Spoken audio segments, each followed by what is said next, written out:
Hello everyone, कैसे हो आप सभी। स्वागत करता हूँ रेलवे विद राहुल में। मैं राहुल कुमार आज आप लोगों के लिए इस वीडियो में 17 अगस्त के थर्ड शिफ्ट के सवाल कराने वाला हूँ, ठीक है। और ये पीडीएफ आपको टेलीग्राम चैनल पे फ्री में प्रोवाइड कर दिया गया है, तो आप जाके वहाँ से डाउनलोड कर सकते हो। लिंक जो है डिस्क्रिप्शन बॉक्स में या फिर कमेंट बॉक्स में पिन है, ठीक है।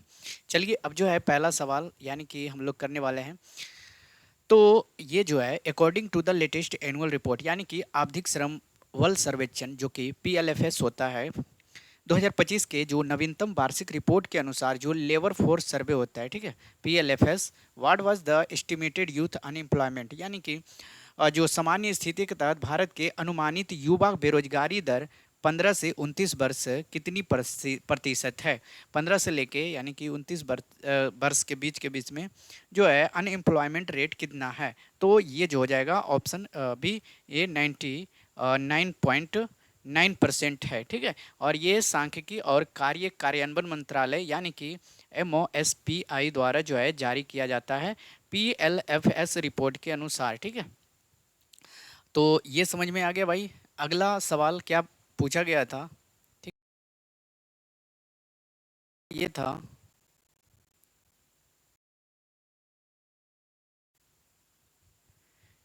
In the 2026 national indoor athletics championship यानी कि 2026 के राष्ट्रीय इंडोर एथलेटिक्स चैंपियनशिप में पुरुषों के 60 मीटर दौड़ मतलब दौड़ जो होते हैं, गुरविंदर सिंह ने कितने रिकॉर्ड समय में दौड़ पूरी की थी। तो ये हो जाएगा 6.60 सेकेंड। क्या हो जाएगा भाई। तो गुरविंदर सिंह ने कब 25 मार्च 2026 को भुवनेश्वर में भारत में आयोजित राष्ट्रीय इंडोर एथलेटिक चैंपियनशिप में पुरुषों की 60 मीटर दौड़ में उन्होंने बिल्कुल 60.60 सेकेंड में जो है राष्ट्रीय रिकॉर्ड जो है दर्ज कर लिया। तो इस प्रकार से आप ये भी बता सकते हो कि जो राष्ट्रीय इंडोर एथलीट चैंपियनशिप में किस चीज़ में यानी कि तो दौड़ में, रनिंग में, ठीक है, कितने मीटर भाई, तो 60 मीटर।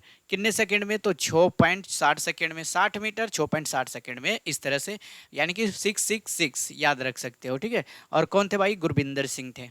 अगला जो सवाल है, अ, अनुतीन चरनीवारकल, ठीक है, चरण विराकुल, सॉरी, ठीक है, चरण विराकुल, जिन्होंने 2022 में भांग के अपराध यानी कि कैनिवेस मुक्त करने के सफल प्रयास का नेतृत्व किया था, किस देश के प्रधानमंत्री है।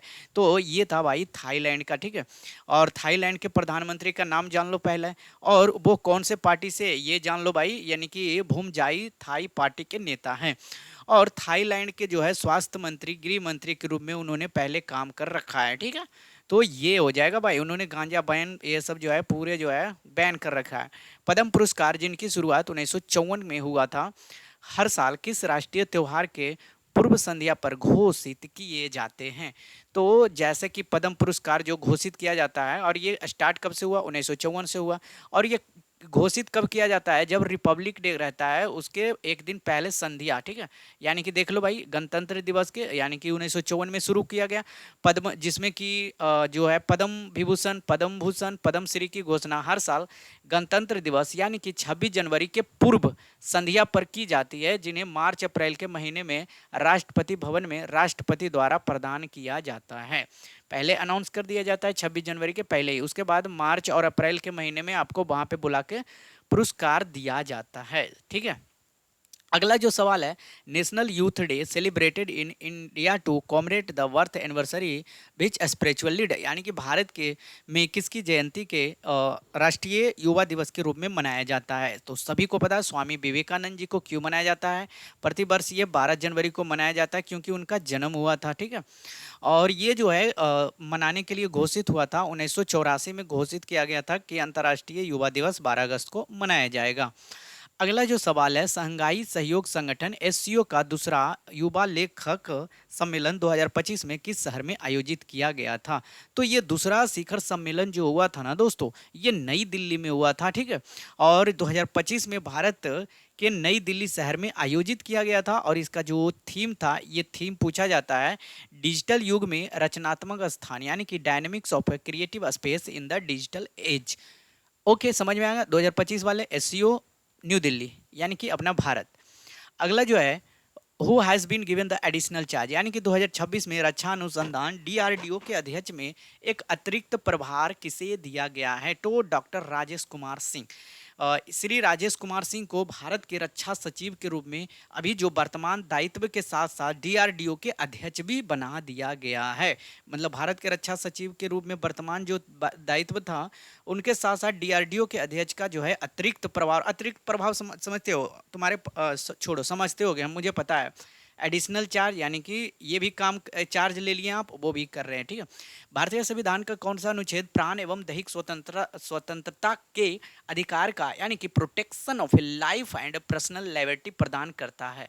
तो ये आपको सभी को पता है कि आर्टिकल 21, इसमें आर्टिकल 21 में ही जो है अपने प्यार से शादी करने में शादी कर सकते हो, ये भी आर्टिकल 21 में ही अपने मन के मुताबिक, ठीक है। तो ऐसा मत सोचना कि जो महिला मित्र है आपके। अब साइंस के चलते सवाल, साइंस में क्या है? What is the name of chemical reaction with ethanoic acid react with ethanol in the presence of concentrated H2SO4? अब ये क्या करोगे, तो ये एस्ट्रीफिकेशन कहलाता है, यानी कि जो सल्फ्यूरिक अम्ल होते हैं H2SO4 होते हैं, जो उत्प्रेरक और निर्जलीकारक एजेंट के रूप में काम करता है, ठीक है। यानी कि जो एथनोइक एसिड होता है, एथनोइक एसिड, ठीक है, C2H5OH, वो जो है किसके प्रेजेंस में? इथेनॉल के प्रेजेंस में ये सल्फ्यूरिक एसिड जो है कैटलिस्ट एंड डिहाइड्रेटिंग एजेंट के रूप में काम करता है। ओके, अब ये जो है एथिल एथनोइट जल बनाता है, ईस्टर यानी कि जल बनाता है, और इसी प्रक्रिया को हम एस्ट्रीफिकेशन कहा जाता है। ईस्टर बनाया यानी और जल बनाया, इसीलिए इसको एस्ट्रीफिकेशन कहा जाता है। तो आंसर यहाँ पे हो जाएगा एस्ट्रीफिकेशन, ठीक है। अगला जो सवाल है, निकेल या प्लेडियम उत्प्रेरक की उपस्थिति में जब हाइड्रोजन की क्रिया एल्कीन से होती है तब कौन सा उत्पाद प्राप्त होता है? तो ये कौन सा उत्पाद प्राप्त होता है दोस्तों? तो ये हो जाएगा एल्केन, ठीक है। एल्केन C2H2N+2 होता है, ठीक है, समझ गए। चलो अगला जो सवाल है, यह केंद्रक के अलावा किस कोशिकांग यानी कि सेल ऑर्गेनेल में अपना स्वयं का डीएनए और राइबोसोम्स होता है?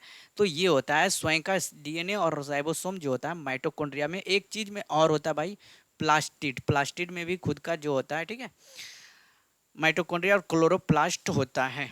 ओके, चलो अगला जो सवाल है, ये सवाल बताओ, 0.5 किलोग्राम द्रव्यमान की एक वस्तु 8 मीटर प्रति सेकंड की वेग से, यानी कि वेलोसिटी दिया गया है, मास दिया गया है, वेलोसिटी mv, इसकी गतिज ऊर्जा क्या होता है? तो किनेटिक एनर्जी बराबर क्या होता है? Half mv²।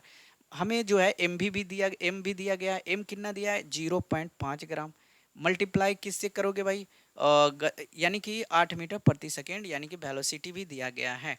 तो वेलोसिटी हो जाएगा 8 8 64, यानी कि इसको काट दो 10, ये हो जाएगा 8 8 64 मीटर प्रति सेकेंड, और ये कट के आ जाएगा 32 दूना 64। तो ये 3.2, 16 दूनी 32, अच्छा 5 दूनी 10, 16 दूनी 32, 16 जूल आ जाएगा, ठीक है। आंसर हमारा 16 जूल आ जाएगा। ओके, चलिए अगला जो सवाल था, सोडियम बाइकार्बोनेट यानी कि NaHCO3 को फायर एक्सटिंग्विशर में प्रोड्यूस, यानी कि जो फायर ब्रिगेड द्वारा जो है इसको यूज किया जाता है ना NaHCO3 को। तो ये जो प्रोड्यूस करता है आउटपुट ए फायर्स, यानी कि ये कार्बन डाइऑक्साइड रहता है, जो आप बुझाते हो, देखते होगे फायर वाले जो आग कहीं लगता है तो लेके जाते हैं, तो वो CO2 छोड़ते हैं, ठीक है। वो जो मशीन होता है, भोजन में रासायनिक केमिकल एनर्जी किस रूप में संचित होता है? तो आपके भोजन में जो केमिकल एनर्जी जो संचित होता है, वो दोस्तों केमिकल बॉन्ड्स यानी कि रासायनिक बंधन से जो होते हैं संचित होते हैं, यानी कि chemical energy stored in food. Okay, अगला जो सवाल है, what product is formed when ethylene, यानी कि C2H4 react with hydrogen in the presence of nickel palladium, यानी कि निकल प्लेडियम के प्रेजेंस में यदि C2HO4 को एथिलीन को यानी कि प्रोड्यूस फॉर्म भिन्न एथिलीन, एथिलीन कैसे बनेगा? किसके साथ जो है C2HO4 को इथेन रिएक्शन करवाओगे? हाइड्रोजन के प्रेजेंस में, ठीक है। तो निकल प्लेडियम रहते हैं तो वो बनते हैं क्या भाई? इथेन, ठीक है। क्या होगा? इथेन, यानी कि निकल या प्लेडियम की उपस्थिति में एथिलीन जो है, एथिलीन क्या है भाई, अनसेचुरेटेड कार्बन है, यानी कि असंतृप्त एल्कीन है। ये हाइड्रोजनीकरण होने पर इथेन यानी कि C2H6 में बदल जाता है। इथेन क्या मैंने फॉर्मूला बताया, CnH2n+2, यानी कि इथेन ये हो जाएगा 2 और ये 2 दूनी 4 1 6 C2H6, ठीक है, बदल जाता है। यह जो है एडिशनल अभिक्रिया है। समझ में आया क्या भाई, समझ में आया क्या? चलो अगला जो सवाल है, जब सोडियम क्लोराइड NaCl के जलीय विलयन में हाइड्रोक्लोरिक अम्ल HCl मिलाया जाता है तो क्या होता है? HCl मिलाया जाता है तो क्या होता है? तो ये NaCl का एक उदासीन लवण है, जिसका इसीलिए जब इसमें हाइड्रोक्लोरिक अम्ल मिलाया जाता है तो कोई रासायनिक अभिक्रिया यानी कि न्यूट्रल है, ठीक है, तो उसमें कोई अभिक्रिया नहीं होता है और NaCl के स्थान पर NaOH होता है, जो उदासीनीकरण अभिक्रिया होती है। ठीक है, तो सोडियम क्लोराइड को जो है HCl में मिलाया जाता है, तब ये जो है कोई रिएक्शन, कोई रासायनिक अभिक्रिया नहीं करेगा। अगला जो सवाल है, नल यदि नल ए, ठीक है, नल ए 10 घंटे में भरता है और जबकि नल बी उसी को 20 घंटे में फुलफिल करता है, यदि दोनों नलों को एक साथ खाली टंकी खोल दिया जाए तो टंकी कितने घंटे में भरेगी? तो ये हो जाएगा 10 दूना 20, ये हो जाएगा 1, यानी कि 20/3। अच्छा, ये जो है यदि दोनों नल एक साथ खोल दिया जाए तो टंकी कितने देर में भरेगी? तो मैंने तो सही किया ना भाई, एक 10 घंटे में भर सकता है जबकि नल बिजी, अच्छा ये खाली कर रहा है भाई, सॉरी, तो ये खाली कर रहा है ना, तो ये 20 LCM हो जाएगा, 10 दूना 20, और एक से खाली कर रहा है और एक से ही भरेगा, यानी कि 20 आवर्स हो जाएगा। आंसर यहाँ पे 20 आवर्स कर लेना है, ठीक है। तो यहाँ पे खत्म होते हैं वीडियो, इसका PDF आपको टेलीग्राम चैनल पे, जी हाँ, आपको लिंक कमेंट बॉक्स में दिया है, वहाँ से ज्वाइन करके आप एक बार रिवीजन कर सकते हो, ठीक है। धन्यवाद, जय हिंद, जय भारत।